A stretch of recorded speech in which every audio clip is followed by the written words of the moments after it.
Welcome to another episode of The Local Connection with the Givlin Gals, where we're diving in about what are you dying to know but afraid to ask, all things about death. It doesn't have to be scary.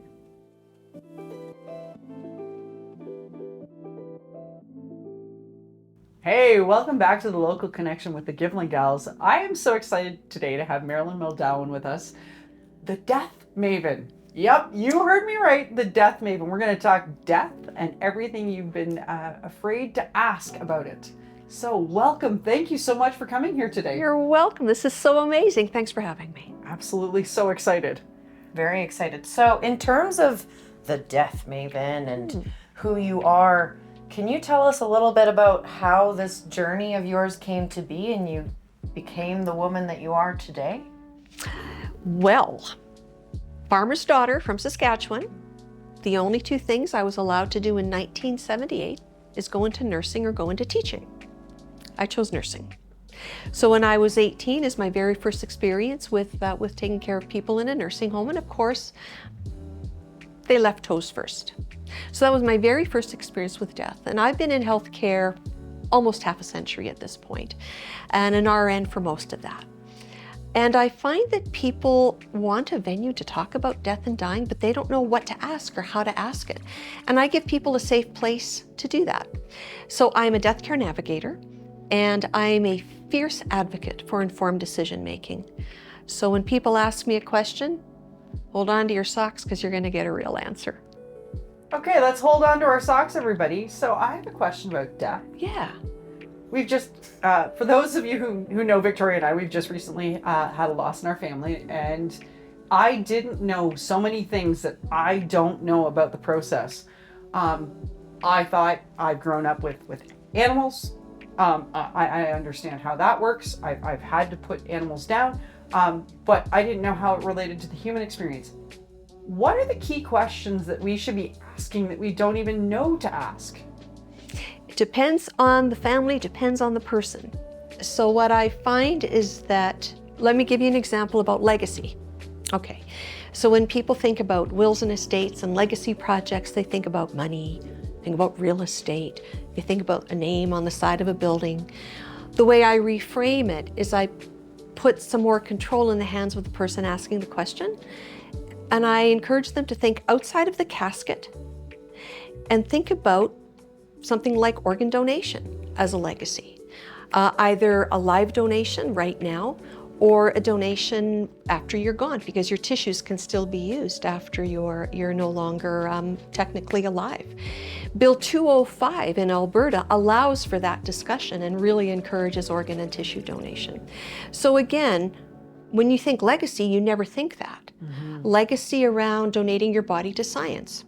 Even a legacy, I know of one family who decided that when their daughter was born, that the dad would have a dance with his daughter on every birthday.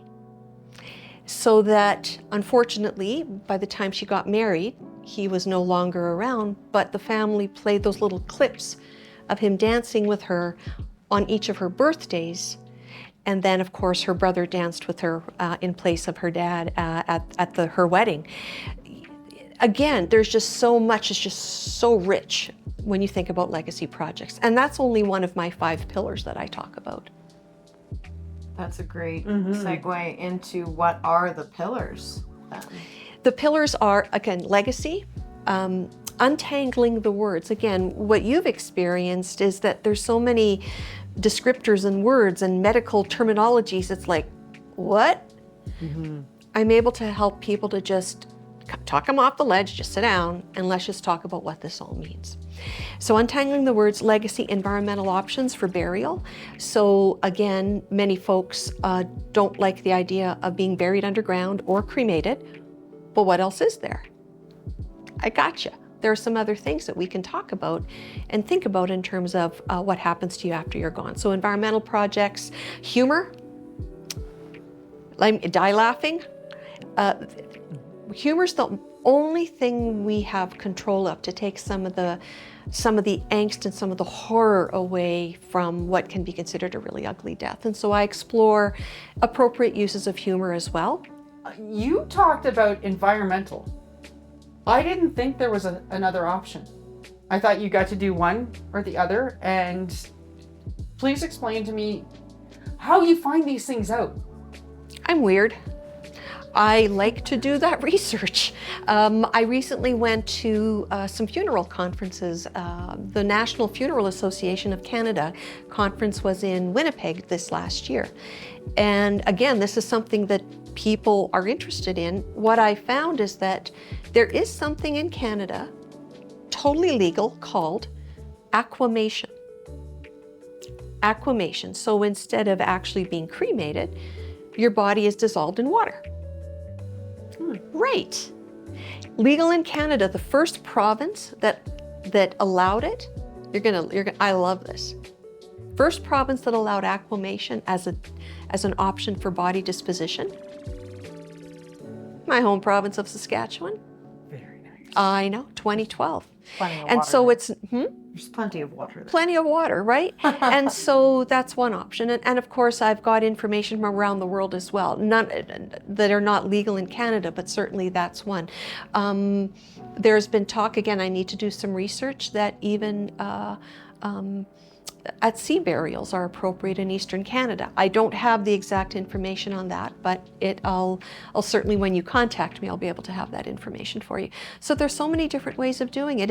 In Calgary, we have a green burial site just east of the city where you're just basically, let me just back up the bus here. If any of this content is really freaking you out, please reach out to your health professional, to a registered nurse, or to your doctor, just to sort of debrief, because some of this stuff can really freak people out. So I just wanted to say that if you're feeling unsafe, just stop and just go on, just duck. You don't need to listen to this. But again, you're not laid 6 feet under, but you're dying into a living world with a green burial. You're dying into a living world, so now you become part of the ecosystem just under the ground with plants and trees, and there you are. So I find a lot of people just want some sort of a different option. So whatever brought you to this? What made you decide that you wanted to be part of the Death Maven? And give that definition. You and I were talking about what a maven is and why. Oh, yes. So a maven is a derivative of the Yiddish word marvin, and means one who knows, and the collector of wisdom and information and knowledge. And once she knows, she gives it back. She shares it. And I just have found so much information in my half a century of healthcare around death and dying, and I don't want to take it with me. I want to leave it all right here. Pablo Picasso actually has a really good quote. Pablo Picasso says that the meaning of your life is to find your gift. The purpose of your life is to give it away.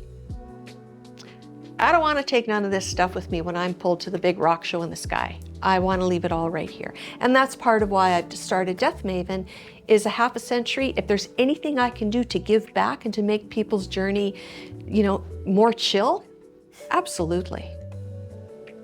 That's fantastic.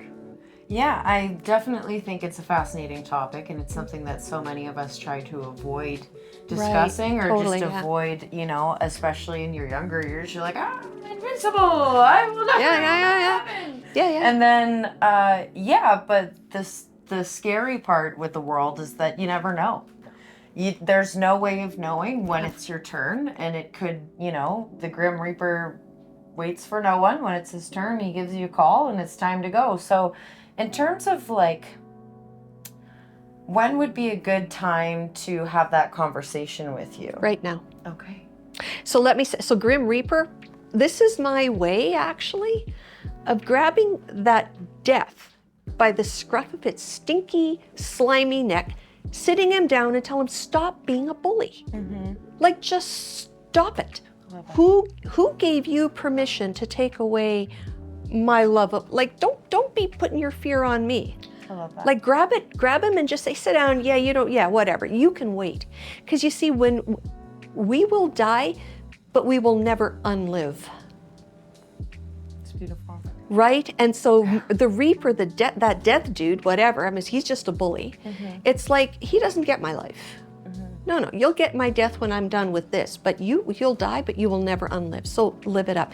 So in terms of, who to talk to and when is the right time, there is a teacher. I'm going to a conference in Los Angeles in November, and it's called End Well. And one of the speakers there is a teacher who talks to his high school kids. It's an elective course, and he has them fill out their own advanced medical directives at 18 and 19. And he gets them thinking about, what if? So now the beauty of this is it's the young people who change the world. Old women like me don't change the world. The young people change the world. And so these kids are taking these conversations and this topic back to their own moms and their grandmas and grandpas. And normally, and the older folks are shocked. But you know what? That starts a conversation. Because it's not only about living well, it's about dying well. And just because you're dying does not mean you're sick. It means you've got the whole scope of life that you've grabbed onto. So with that in mind, yes, if we want to reach out and talk to you, where would we find you? Well, thank you. Well, the best thing is to phone me. My phone number is 403-919-1683. That is my registered nurse cell number. I also have a website called deathmaven.ca, and it's DEATHMAVEN.ca. And my pillars are on that site. How you can reach me is on that site. I have information there on how you can get me into a group, even a house party, and what my fee structure is on there as well. And we can have 45 minutes, bring me your questions. Let's get down with this. Let's talk about death and dying outside of the casket.